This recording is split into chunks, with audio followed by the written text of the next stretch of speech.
Bonjour tout le monde, on est sur un spécial de La Petite Bête aujourd'hui. Je suis hyper excitée parce que c'est une première de plein de choses. Première collaboration, première fois en dehors de notre cuisine et première fois où on cuisine avec plein d'invités qui se promènent alentour de nous. Mais premièrement, la plus importante, Émilie Villeneuve. Bonjour. Émilie Villeneuve qui est co-auteure du livre Chef de famille. Magnifique, aux éditions Cardinal, qui sort en librairie le 9 avril. Et peux-tu nous en dire plus? L'inspiration, c'est tellement une belle histoire derrière ce livre. Oui, bien, en fait, j'ai écrit ce livre avec Clémence Rissler, qui est aussi une journaliste en gastronomie. Et puis, toutes les deux, en 6 ans, on a eu 4 enfants, pas ensemble, mais on en a eu chacun 2. Et c'est ça. Et nous sommes des foodies, nous aimons manger. Je me plais à dire que, dans le fond, on vit pour manger plutôt que manger pour vivre. Et à l'arrivée des enfants, ben, on se disait, hey, ça va être extraordinaire, nos enfants vont tellement manger tout, ils vont tout aimer, ils vont être comme nous. Et ce ne fut pas tout à fait le cas. Ça fut ta minute d'humilité. Ça fut mes années d'humilité. Ce sont mes années d'humilité. Et ce livre, finalement, est une thérapie. Non. Ce livre, c'est une série d'entrevues avec 20 chefs qui nous parlent de leur vie gourmande en famille. Et donc, ça a été quelque chose de très inspirant pour nous, de décomplexant et d'inspirant. On est allé leur demander comment ça se passait autour de la table et puis quelles recettes étaient des recettes gagnantes chez eux. Effectivement, quand tu m'as parlé de l'inspiration derrière le livre, moi, ça m'a énormément touchée parce qu'avec nos enfants, ben, c'était la même affaire. On était des gros foodies, puis on se disait, c'est sûr qu'ils vont manger de tout, puis on a eu quelques années d'humilité à introduire plein de choses. Puis quand j'ai reçu, j'étais vraiment chanceuse parce que moi, tu m'as envoyé le livre en avant-première en version électronique et il fallait que je choisisse une recette et je dois vous dire, courez en librairie parce qu'il y a tellement des belles recettes. J'en ai testé plusieurs, ça a été super difficile de faire un choix. Et ce que j'ai finalement décidé de faire et qu'on va cuisiner aujourd'hui, c'est le poulet au yogourt et au paprika. Dane Desjardins, qui est une des 20 chefs qu'on a interviewés, qui a maintenant des grands-enfants, mais qui, elle aussi, a vécu des années plus ou moins difficiles. Mais ça s'est bien terminé parce qu'Emmanuel, un de ses 2 garçons, est devenu chef. Donc, comme quoi, il y a de l'espoir. Effectivement. J'ai d'ailleurs des souvenirs extraordinaires parce qu'on avait un chalet à Sainte-Adèle et un de mes premiers repas gastronomiques, jeune, je devais avoir 12 ans, mes parents m'ont amené à l'eau à la bouche. Et je n'ai jamais oublié. Donc, mon cœur bat un peu pour Anne. C'était peut-être un peu pour ça que j'ai choisi cette recette. Je vous présente aussi elle, voyons. C'est ta fille, hein? Ma minute d'humilité, c'est que je ne connais pas le nom de ma propre fille. Je vous présente Alizée, ma cocotte, et Léopold, qui sont nos sous-chefs aujourd'hui officiellement. Donc, vous allez les voir tourner alentour comme dans une vraie maison, comme dans une vraie cuisine. Pour cette recette délicieuse, on a besoin de quelques ingrédients qu'on a rassemblés ici. Donc, une tasse et quart de yogourt nature. Que tu peux, oui, absolument, Émilie, vas-y, on met ça dans le bol. Ensuite de ça, on a besoin de 2 gousses d'ail écrasées ou hachées semi-finement, de 2 cuillerées à table de paprika régulier.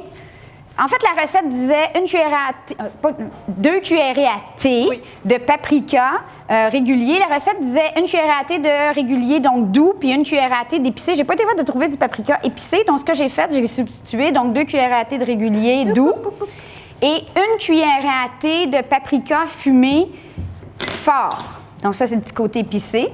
Sinon, vous pourriez mettre du piment de Cayenne aussi, du poivre de Cayenne. Ensuite de ça, on a 1 cuillerée à thé aussi de curcuma. On a besoin du zeste, l'équivalent d'1 cuillerée à thé de zeste de citron. C'est pas une cuillère à thé de curcuma, c'est une demi-cuillère à thé. Une demi-cuillère à thé de curcuma, merci. Soyons précis.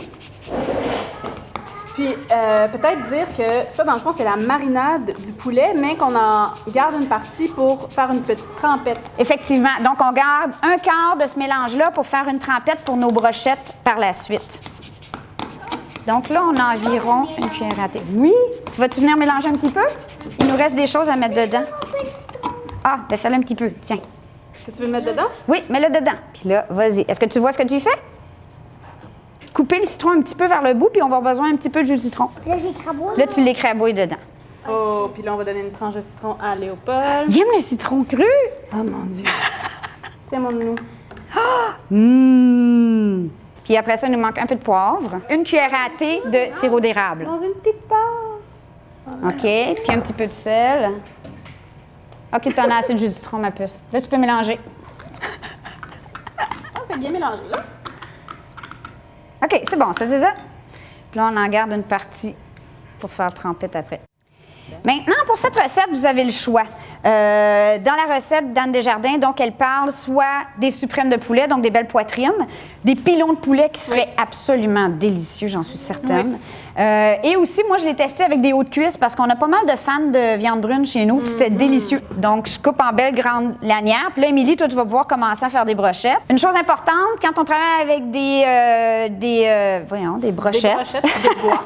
de bois, il faut les laisser tremper un bon 30 minutes avant de les utiliser. Surtout, vous allez pas les mettre sur le grill parce que sinon, ils vont prendre en feu. Ah oui, quand même, hein? Donc, il y a un petit peu de travail à faire. Regarde, on leur prend comme ça, puis on en fait des petits boules. Puis là, ça ferait comme un petit...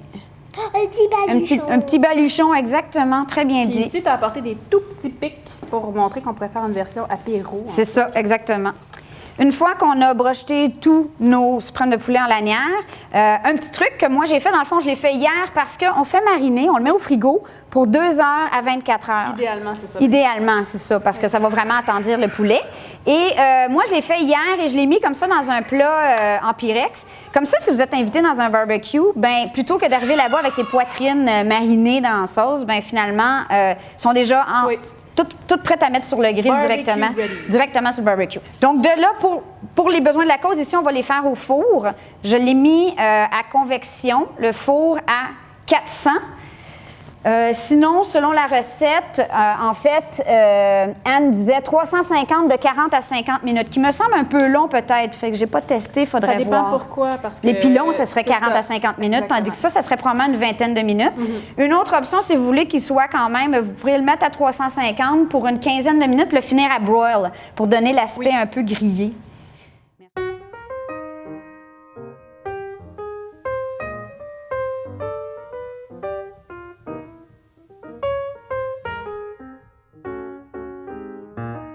Si vous voulez faire cette recette, Oui. Chef de famille est sur Facebook, Twitter, Instagram et Tumblr. Vous ne serez pas déçus. Super belle recette. Super beau livre, très inspirant. Puis en même temps, ben, le livre lui-même est une minute d'humilité parce que même les grands chefs sont d'accord avec le fait que même si on veut que nos enfants mangent tout, des fois, c'est pas comme ça que ça se passe. Non. Bye, bon appétit!